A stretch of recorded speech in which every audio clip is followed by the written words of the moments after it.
There's a text message that arrives at 2 in the morning and ruins your whole week before you've even opened it. You know the one. Overdraft notice, balance alert, a number in red. Right now, somewhere, someone is staring at their phone in the dark, doing math they've already done 100 times before, hoping it comes out different this time. It won't. And here's what almost nobody tells that person. The exact same fear, the exact same 2 a.m. math happens at every single level of wealth that exists, not just the bottom, all the way to the top. The number changes. The fear doesn't disappear. It just changes shape. So let's follow one life, yours if you want it to be, from the very first dollar you don't have to a kind of money most people will never even see in a spreadsheet, let alone hold. 8 moments, 8 versions of the same person, and by the end, you'll know exactly which one you are right now and what it actually takes to become the next one. It starts below zero. Not broke, exactly. Broke has a kind of honesty to it. This is different. This is a number with a minus sign in front of it, sitting quietly on a loan statement you stopped opening months ago. You don't check your account balance because you want to know it. You check it the way you'd check a wound, carefully, bracing for it to be worse than you remember. Coffee isn't a coffee anymore. It's a decision. A $5 decision that gets weighed against lunch, against gas, against whatever's due on the 15th. Nobody around you can tell. You still show up, you still laugh at the right moments, but there's a second conversation running underneath every normal one, and it never stops. This is the part of the story people skip when they tell it later. They jump straight to the comeback.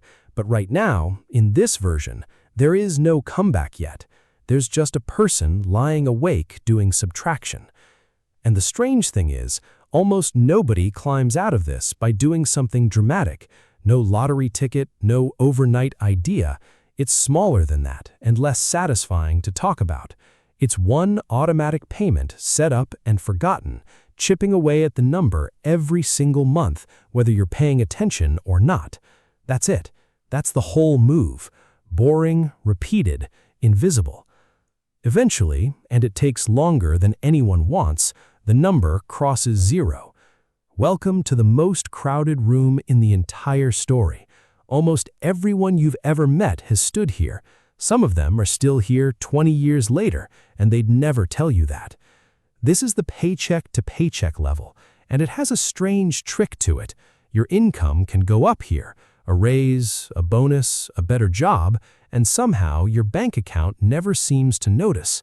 The apartment gets a little nicer, dinner out happens a little more. None of it feels like a decision. It just happens, the way water finds the shape of whatever container you put it in.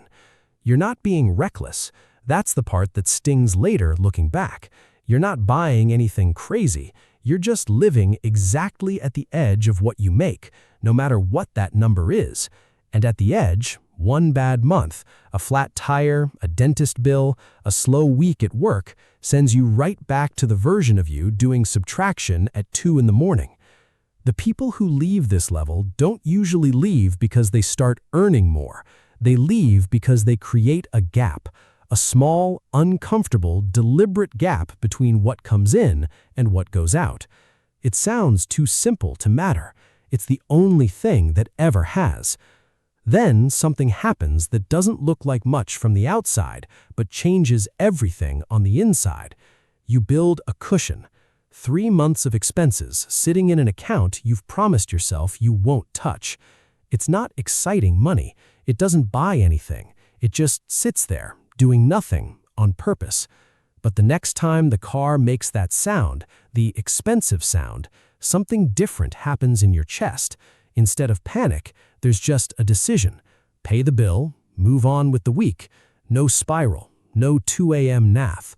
Nobody throws a party for an emergency fund. There's no picture to post.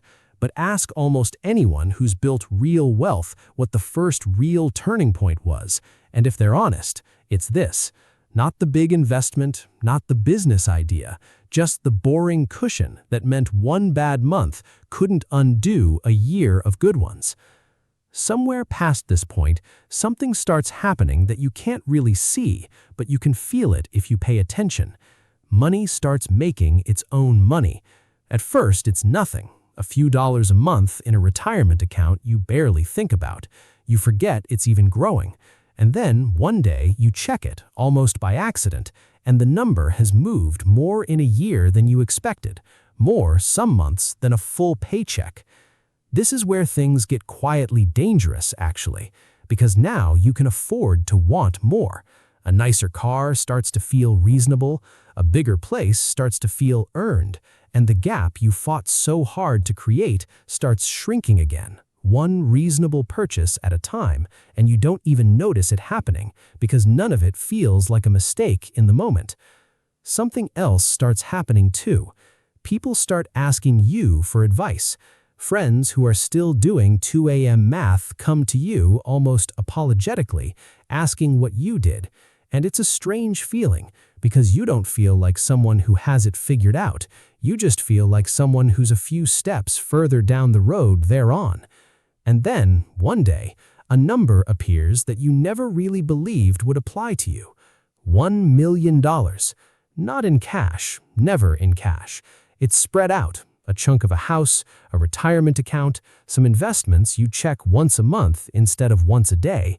Here's what almost nobody tells you about this moment. You don't feel different. You still go to work. You still argue about whose turn it is to do the dishes. The money is invisible in your actual life, and for a while, that feels almost like a letdown. Where's the moment? Where's the feeling everyone talks about? The feeling isn't in the number.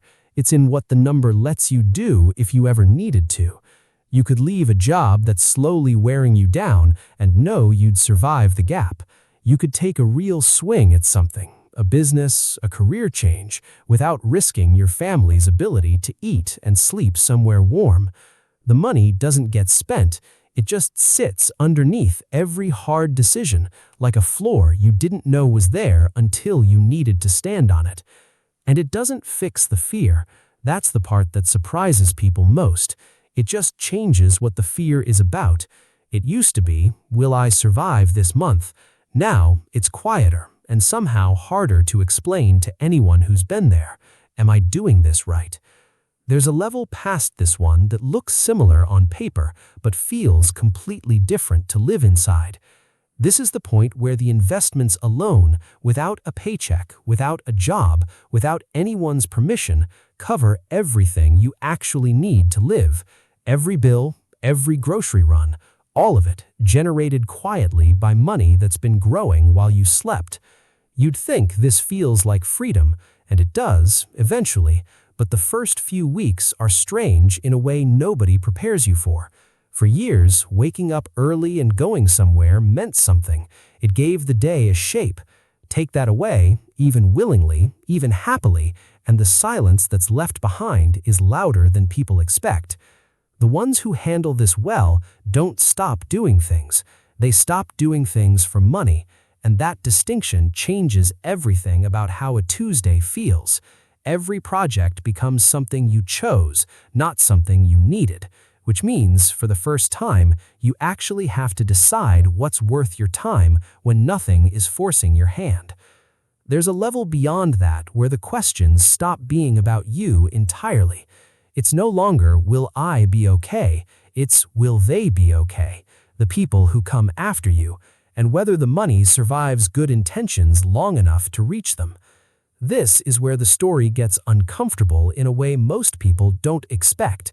Because a large enough amount of money left without any real plan has a habit of disappearing within a couple of generations.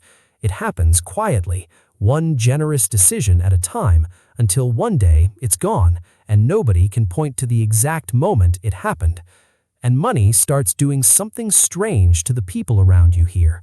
Some get warmer, some get careful, guarded, like they're afraid of asking for the wrong thing. You start having conversations with your own kids about money years before you expected to, because staying silent about it doesn't protect them the way you'd hope. It usually just teaches them the wrong lesson instead.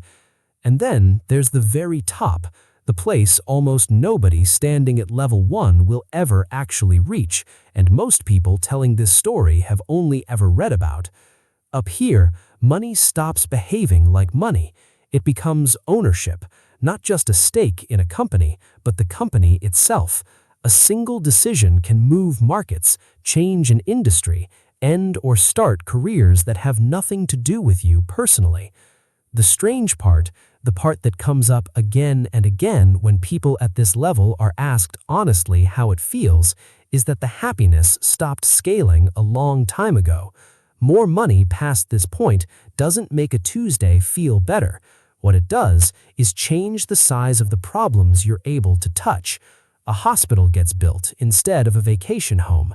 A whole town gets clean water instead of a faster car. And the fear is still there. It never actually left. All the way from the beginning of this story to right here. It just changed its final shape. It's not will I survive the month anymore. It's will what I built outlast me? Will it have mattered? So here's the honest part. The part that doesn't wrap up as neatly as most of these stories pretend it does. Nobody skips a level. The people who make it from the bottom to somewhere near the top didn't find a shortcut. They built the cushion. They created the gap and protected it, even when it would have been easier not to. They let something boring and slow keep growing quietly in the background for longer than felt reasonable, long after most people would have given up and spent it. Right now, tonight, you're standing somewhere in this story. Maybe doing the 2 a.m. math. Maybe further along than you'd admit out loud. The question worth sitting with isn't which level you're at. It's what the next one is actually asking of you, and whether you're willing to do the boring thing long enough to get there.